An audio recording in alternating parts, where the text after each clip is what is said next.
पवन सिंह का एक और नया गाना का टीजर आ गया यूट्यूब पे, जिस गाने का नाम है ले जाएंगे तेरे सजना।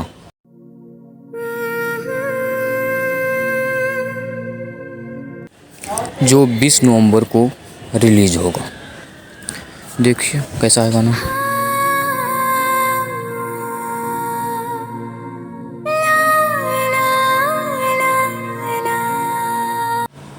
ये पूरा भोजपुरी ही नहीं, पूरा बॉलीवुड में गाना तहलका मचाएगा। जो गाना पवन सिंह का आने वाला है, ले जाएंगे तेरे सजना।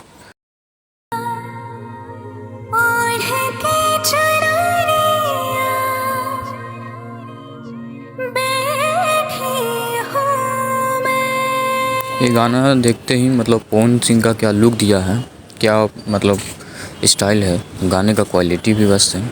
बाकी बातें तो मैं गाना आने के बाद ही करूँगा, लेकिन मुझे जहाँ तक चांसेस है कि इसमें शायद सलमान खान ये या उनके मूवी में हो या इस गाने में हो सकते हैं। ये तो आने के बाद ही बता सकता हूँ मैं।